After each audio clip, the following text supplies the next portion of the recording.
Welcome to our community church, Unitarian Universalist. I am Alicia, your worship associate this morning, and it is a joy to be with you here today. So who are we as a community church? We are a progressive, open-minded, and inclusive religious community. We welcome all who are on a spiritual search for truth and meaning. Ours is faith in action as we do the work of social justice and elevate compassion in our quest to live ethically, recognizing the inherent worth and dignity that we need. You can look to your weekly email for announcements. We have quite a few extra ones this morning as well.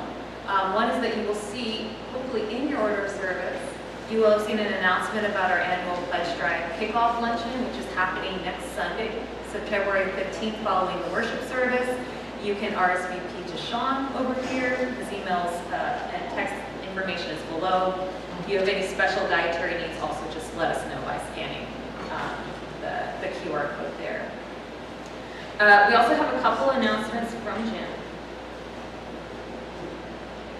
One is that today is game day from 4 to 6 here in our sanctuary. So if that is something that interests you, just fellowship with other folks, please join us from 4 to 6. And then an announcement about next Sunday. We had a speaker lined up, Broderick Baggert. Unfortunately, he had to cancel. So Jim is going to be in our pulpit, and he is going to be doing a service entitled Combating Loneliness and Cultivating Community. So just keep that in mind for next week. And I'm going to bring Deborah up for one more announcement.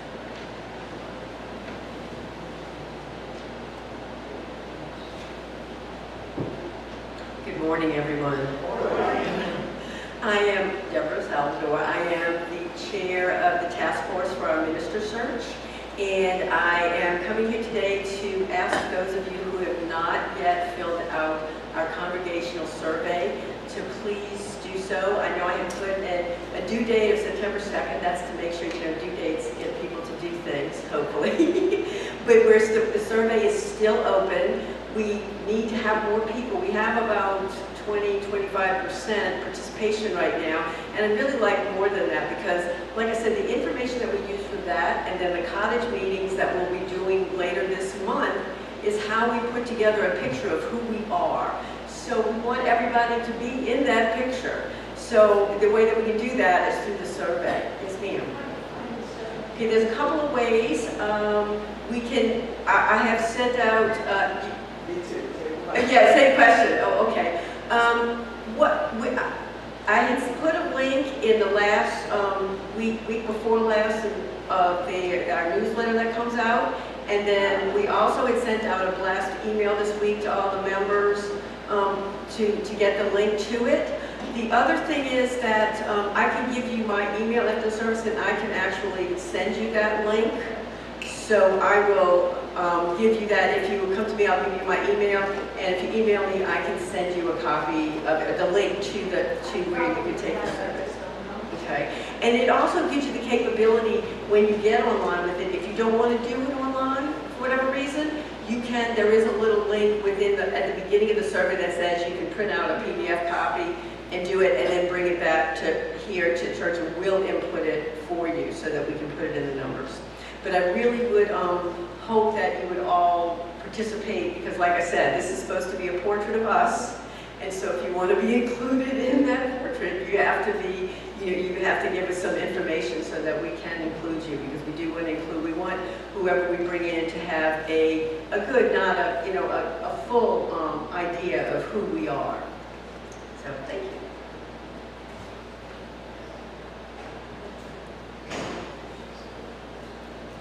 And lastly, we will just announce that today we are pleased to have Reverend Melanie Morel-Ensminger back in our pulpit. Reverend Melanie was ordained by First Church New Orleans in February 1993 and retired from full-time ministry at New Orleans GA in 2017. In between, she served congregations in Tennessee, New Zealand, and New Jersey before returning home after Hurricane Katrina. She currently acts as consulting minister for Our Home Church in Mississippi and guest preaches for CCUU quarterly. So as usual, we're very happy to have her here today.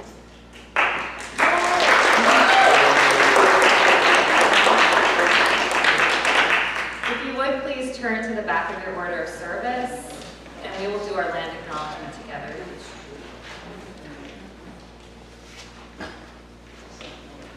We acknowledge and pay tribute to the original inhabitants of this land. The city of New Orleans is a continuation of an indigenous trade route on the Mississippi River, known for thousands of years as the Wabash. Tribes that have lived on this land include Caddo, the Natchez, the Choctaw, Chitimacha, Tuolumne, Tunica, Biloxi, Arakawa, Isha, among others. We recognize that as a result of road treaties and involuntary removals, Native Americans were often forced from their lands. We remember and pay respect to the communities impacted by these actions. Native peoples have lived on this land since time immemorial, and the resilient voices of Native Americans remain an inseparable part of our local culture. With gratitude and honor, we acknowledge the indigenous nations that have lived and continue to thrive here.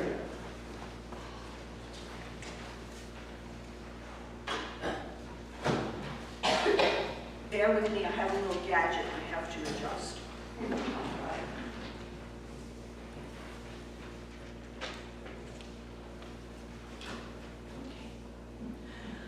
It is good to be back.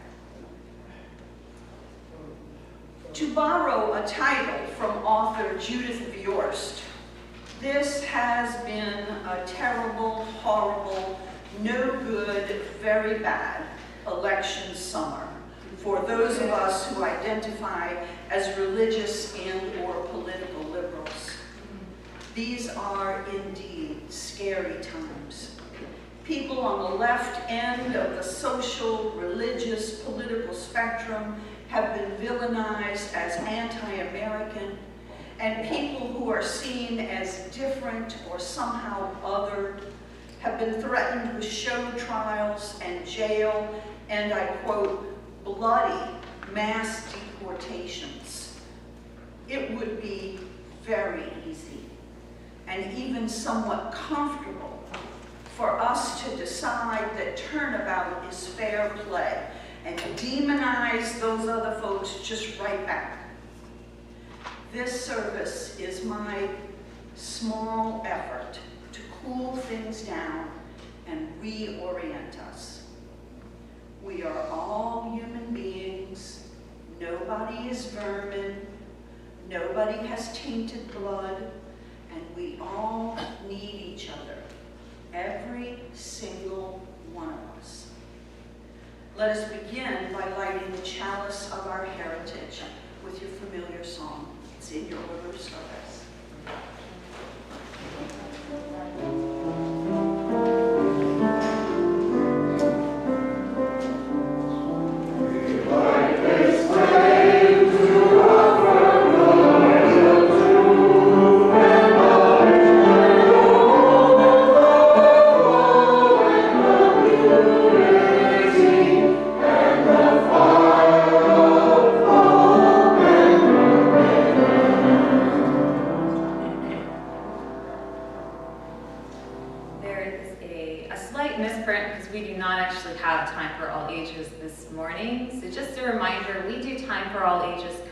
Once a month, as well as religious education on the first Sunday of every month with our wonderful director, Cynthia Ramirez. We hope to eventually get into more of a regular schedule of offering those again, maybe once every week. But to do that, it would also help to really have volunteers. So I'm going to be doing some of that. Carol will be doing some of that. And if anyone else has really wondered what it's like to facilitate religious education, I don't know what it's like because I've never done it, but I'm willing to try. And I think the more volunteers we have, the more we can build back that program of religious education. But for now, we will move on to our sacred time of joys and sorrows. If you have a need to share with this community, whether it be expressing something that weighs heavy on your heart these days, or letting us know what reason there is to celebrate, please write your messages on one of the cards that our ushers have, or if you are joining us online, in the chat box to be read out loud after our musical interlude. You may remain seated for our next hymn. Do we have it? Yeah, So, okay. It's in the wrong place, but that's fine. All right, so 392. Keenan Ramon. Words of meditation. Anything else you'd like?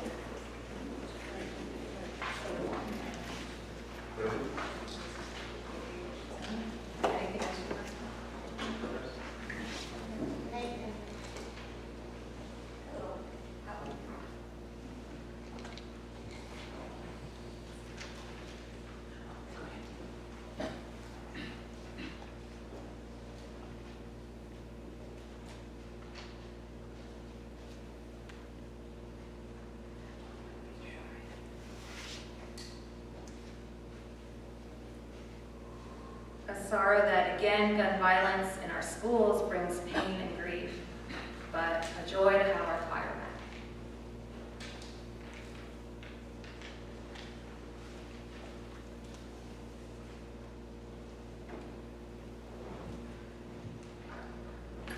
And that was from Jim.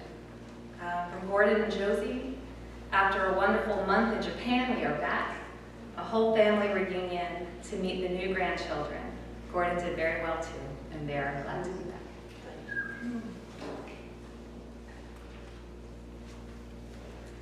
And appropriately enough, a joy from Maryland that today is National Grandparents Day.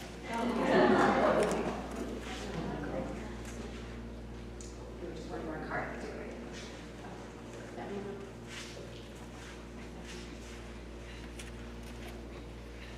So then we will light 2 more candles. One for the joys left unsaid, perhaps still waiting to be shared. And one for the sorrows left unsaid, perhaps that we cannot yet put words to. Know that we love you, and we hold you in our hearts.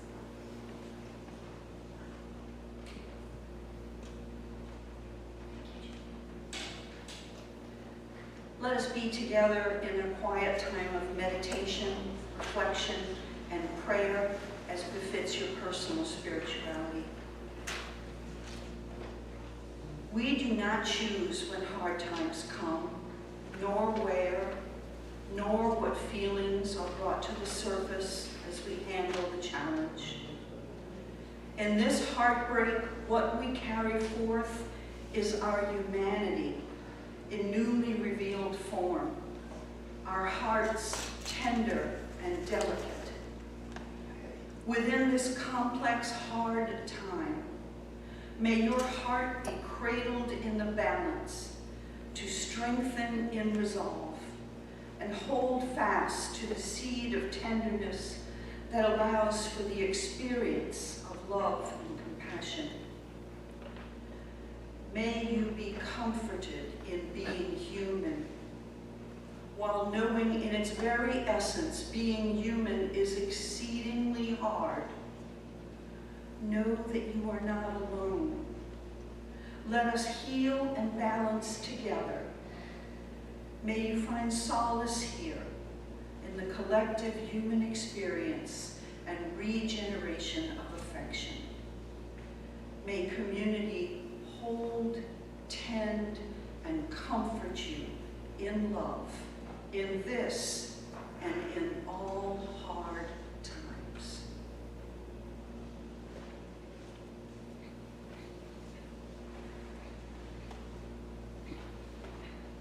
Our interlude hymn is number 392 in your hymnals.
sermon and guided me.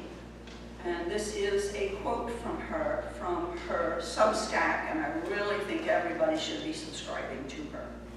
This is the retelling of the story of the Israelites wandering in the desert from the book of Numbers. So, the Israelites are voyaging through the desert. First, they try to get through Amorite territory. They send a message to the king asking for permission to cross through, noting they're going to be polite about it. They're not going to get up in anybody's fields, vineyards, or wells. They'll just stay on the road like menches. But the Amorite king decided he'd prefer to kill the Israelites rather than let them pass. A battle ensues, which the Israelites win, and they decide to chill in Amorite territory for a bit afterwards. Whoops, that didn't go how the Amorites meant it to. Remember, the Israelites had just wanted to stroll on through. They only fought back when attacked. In the translation by Professor Everett Fox, this is from Numbers chapter 22, verses 1 through 6. And the children of Israel marched on and encamped in the plains of Moab, across from Jordan Jericho. And Balak, son of Zippor, saw all that Israel had done to the Amorites, and Moab was in exceeding fear before the people, since there were so many. They felt dread before the children of Israel. Moab said to the elders of Midian, "Look now, this assembly will lick up everything around us, like an ox licks up all the green things of the field." He sent messengers to Bilam, son of Beor, to Petor, which is beside the river, in the land of some of the sons of his kinspeople, to call him, saying, "Here, a people has come up out of Egypt. Here, it covers the seeing of the land, and it has settled hard upon me. So now go curse this people for me, for they are too mighty in size for me. Perhaps I will prevail. We will strike, and I will drive them from this land. For I know that whomever you bless is blessed, whomever you curse is cursed." Well, the Israelites march on, minding their own damn business. But listen to the dehumanizing language used to justify what happens next. They will lick us clean. They cover the visibility of the land. King Balak wanted to bring harm to an entire people because, well, the language here is actually fascinating. The full line is, Moab was in exceeding fear before the Israelites, since they were so many. They felt dread before the children of Israel. The word translated here as exceeding fear could also mean stirred up strife with. And the word that's getting translated as felt dread could also be loathed, hated, abhorred. The line could reasonably be understood as Moab hated them so much that Moab stirred up strife with them. Now, is Moab the people, the Moabites, or does Moab mean the king? It really could be either, and we could read it either way. We've seen this story before. Do the people dehumanize another group before their leader goes after them? Or does the leader initiate the dehumanization and then bring the people along? We've seen both in history. We know that both happen. In any case, Balak goes to the seer, the prophet Balaam, to demand that he curse the Israelites. The king doesn't care what happens to them. He just wants them cursed, gone, no matter what, no matter how they suffer. And we've seen this story before too. We know what the king is asking Balaam to do. Balaam, the prophet seer, spends the night before going off on his cursing journey, at which point God shows up and asks what he's been up to these days. And Balaam catches God up on his latest paid gig, and God advises him that throwing curses willy-nilly in Israel's direction probably wouldn't be the wisest idea, for God says they are blessed. Gee, can a seer earn a living anymore? So after a series of events we're not going to go into, but yes, Balaam's donkey does talk back to him when the prophet can't see that there's an angel blocking the way, but we're not going to get into that. Balaam travels with King Balak and a bunch of Moabite dignitaries to where the Israelites are camped. In Numbers, the authors say, in the morning, Balak took Balaam up to the top of the hill, and from there he could see a portion of the people. He could see them. He sees the Israelites camped in their tents. He probably sees families together, children and parents, maybe children running around playing, maybe groups of friends talking, maybe couples in love. He sees a people, vulnerable and frightened, yearning to breathe free. He sees them, and instead of cursing them, he blesses them. His seeing and his blessing are intertwined. When he opens his eyes and his heart to behold the Israelites' beautiful, holy selves, created in the image of the divine, just as he was, just as everyone is, he can't go through with the curse. He can't harm them once he recognizes their inherent worth. Unlike the king, who dehumanized them from afar, he sees them. Instead of opting to hurt them, he is moved to offer something that would bring them more wholeness and safety. This, of course, causes significant tension with his vindictive patron, who continues to demand sinister action. We can certainly think about all the people of conscience in institutions today who are navigating similar situations, some of them acting as bravely as Balaam, and some not so much.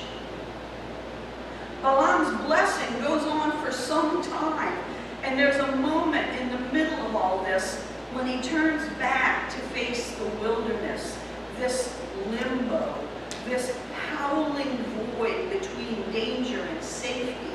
And as he looks and sees Israel encamped, the Spirit of God came upon him, and he is moved to call out, "How good are your tents, O Jacob! How good are your dwellings, O Israel!" And parenthetically, the Jewish people have taken the blessing of Balaam and turned it for thousands of years as the opening hymn in every Sabbath service. When we open our eyes to see the full humanity of others, we are able to see their goodness, their value, their beauty, their gifts, their pain, their inherent worthiness, regardless of their output. We experience their sacredness. As such, we too experience the Spirit of the divine upon us. we become able to bless them. We become able to tap into the holy that is always a potential within or beyond ourselves, and to offer it up to another, to the other, even to someone we might not know, might never have met, or even might be afraid of. It's possible. And when we bless, when we give of ourselves to others, when we offer something holy and true to another person, we also expand our capacity to see them. And when we look to see, we find our capacity to bless. And as we bless, we become even more able to see.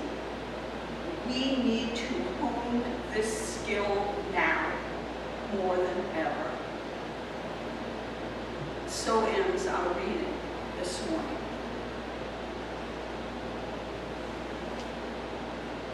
Now, I don't know what y'all were thinking this past July as you watched repeated video recordings of the rally where the former president was slightly hurt, one man was killed, and another person put in critical condition from their wounds.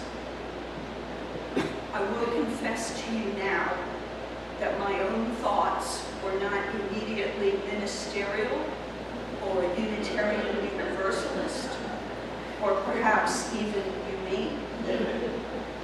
It took great effort on my part to look and see the people at that rally, to truly see all the people there in our shared humanity, shared fallibility, shared weakness.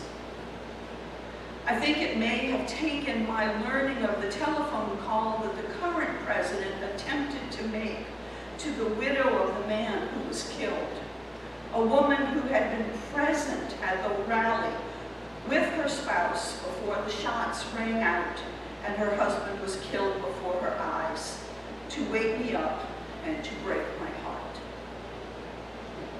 That this lady refused to come to the phone was unutterably sad to me, because I knew what it meant.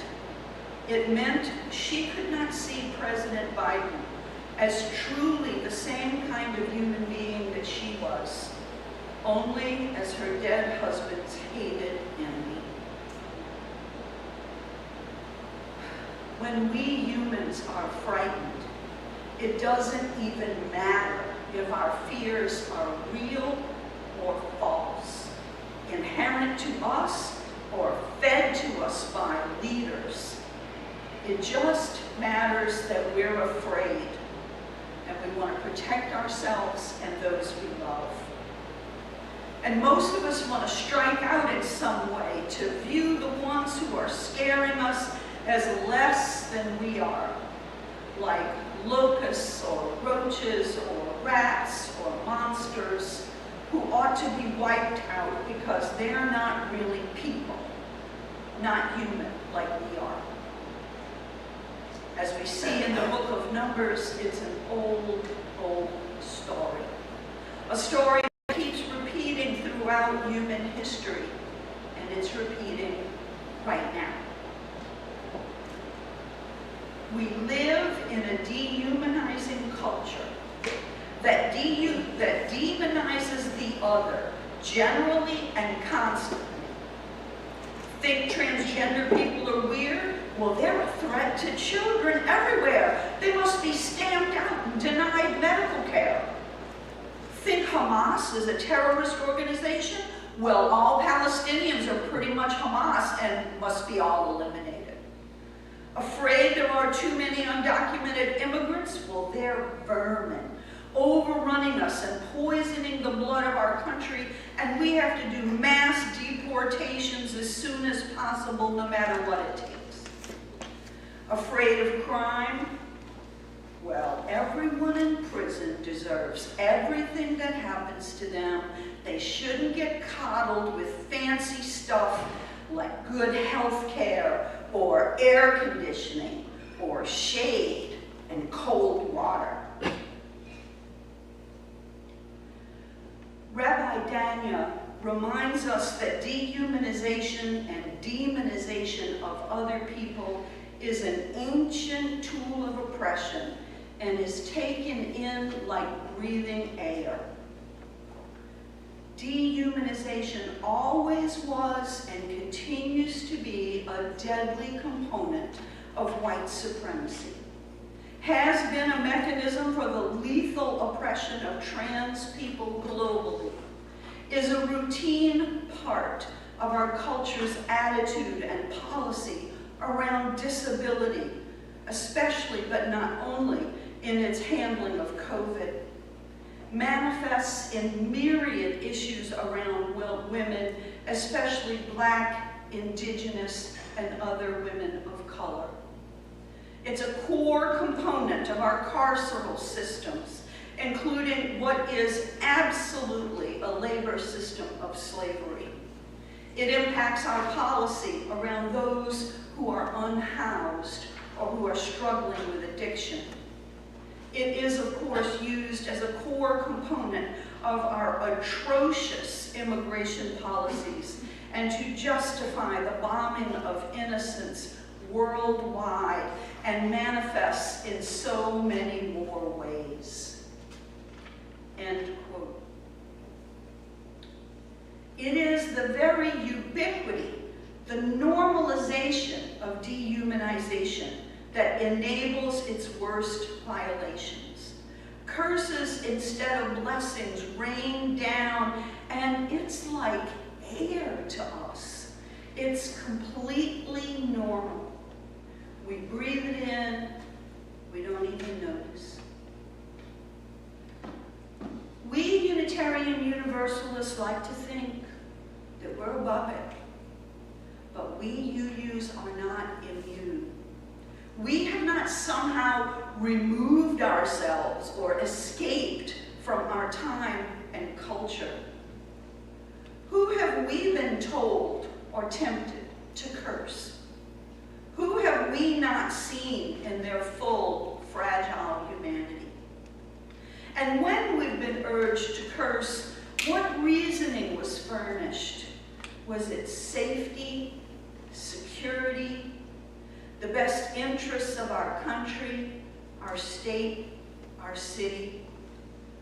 What would it take for us to pause and reconsider, to truly see the other as people, see them as precious human beings? How might we turn a curse into a blessing? What might be the best way forward for all of us? It will not be easy because we will be bucking almost our entire civilization and our way of life to say, and to say loudly, no, there's no vermin here. No one's poisoning our blood. There's just people. And to also say, oppressors are just as much human beings as those they oppress. We do no favors to say, I'm on the side of vulnerable people, people who are oppressed, but man, I hate those demon monsters who are doing the oppressing. That doesn't help. My colleague, the Reverend Jake Morel, who serves as an executive director of the UU Christian Fellowship, is in solidarity with Rabbi Danya when he wrote this summer in the UUCF newsletter. If I recognize someone who votes differently, thinks differently, who even claims to hate me as a neighbor or a sibling, I have a completely different moral responsibility to that person than if I am able to easily shrug them off as categorically unlike me and mine. End quote. I imagine to myself that at least one of President Biden's advisors told him not to call the widow of the man killed at the rally. They might have said things like, "She's one of theirs. Let them make a condolence call." They may even have speculated that she wouldn't take the call, as she didn't. But President Biden followed the dictates of his religious and political faith. She was a bereaved American who had attended a public event that she had every reason to believe was safe, and she lost her spouse, and her children lost their dad through no fault of their own. She deserved a call from the leader of her country, even if she didn't vote for him and would never vote for him and didn't like him, maybe she even hated him, but she was a person. She is a person, and she deserves humane, compassionate treatment. Blessings instead of curses. Garlands instead of ashes, as the prophet Isaiah says in one of my favorite hymns. Building a world that never was. A world of justice and compassion and empathy and liberation and freedom. It sounds good, doesn't it? But it's going to take work. It's going to take hard work, dedicated work, committed work that goes against the grain of our society and culture. And let's face it, a lot of the times, it's going to go against even our own inclinations. But it is the work worth doing. And when I say the work worth doing, I'm quoting my own son when he was about 11. And I had picked him up at the Atlanta airport. I had just done a workshop in a UU church on anti-racism, and y'all, it had not gone well. And I said to Stevie, what if we could get in a time machine and we could go into the future and we would see that racism is still just as bad as it is now? And my son said to me, it's okay, Mom, because it would still be the work worth doing. It is the only work worth doing. So let us keep on keeping on. Amen, Ashe, Shalom, Salam, Namaste, blessed be. In the true liberal spirit, the spirit of generosity, we will now take up the offering for the life and work and future of this community of liberal faith.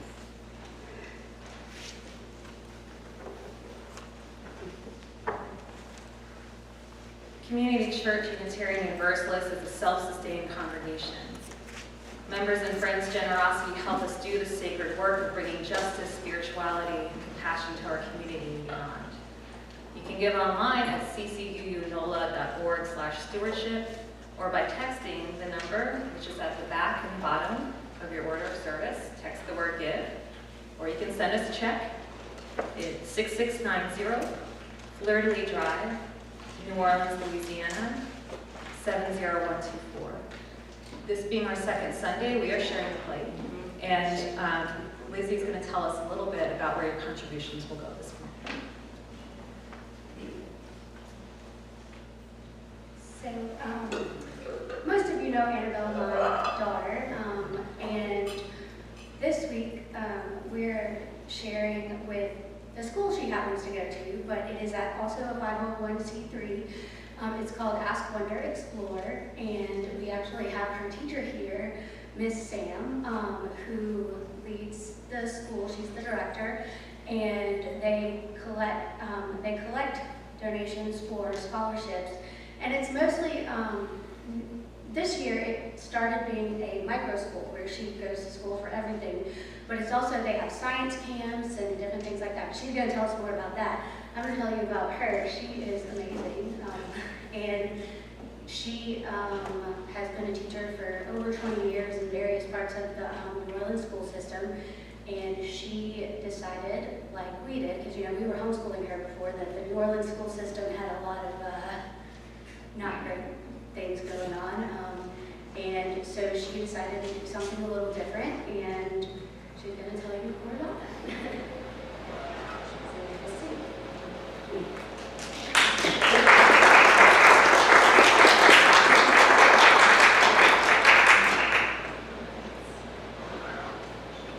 Peace and blessings, everyone. My name is Sam, and yes, as Lizzie said, I've been an educator for 17 years, and I decided after working in the charter school systems to create something new and different, which started first out of my home and only recently moved into a building in the Holy Cross neighborhood near Arabi and Chalmette area. And we serve youth from ages 4 to 14.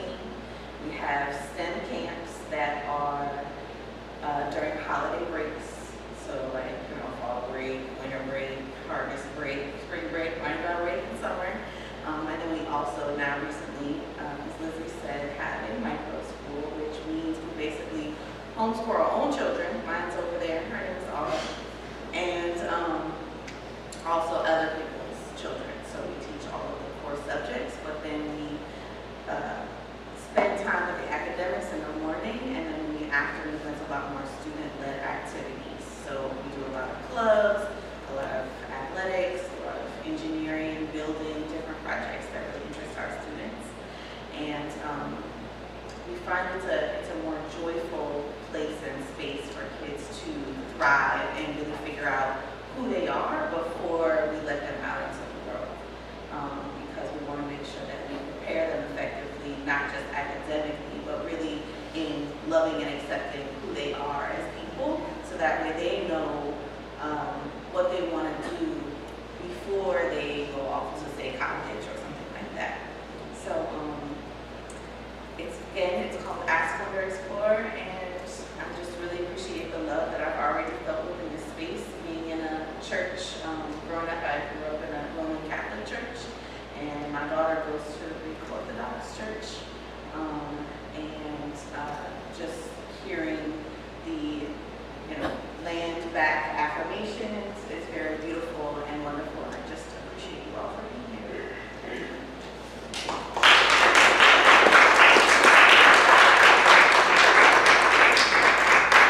You can remain seated for our offertory hymn, 315, This Old World.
Our benediction again comes from Rabbi Danya Ruttenberg. The hour is upon us. We must do the work for justice and liberation for all people. We must use all of our privilege and access. And in order to do anything, we must first open our eyes and hearts. As we fight to create a world that is equitable and just, we must create a world of caring and connection, of empathy and love. We must never forget to look and to truly see. We've seen this story before. And we know that we can work towards a world that is more just, more caring, more free, and more loving than the one we are all in now. We've seen the story of oppression before, but we've also seen the story of hope before. May our gaze never waver from this task. So might this be. Amen, Ashe, Shalom, Salam, Namaste, blessed be. And now we extinguish the chalice. Would you all join us in our chalice extinguishing, the words in your order of service? We extinguish the chalice.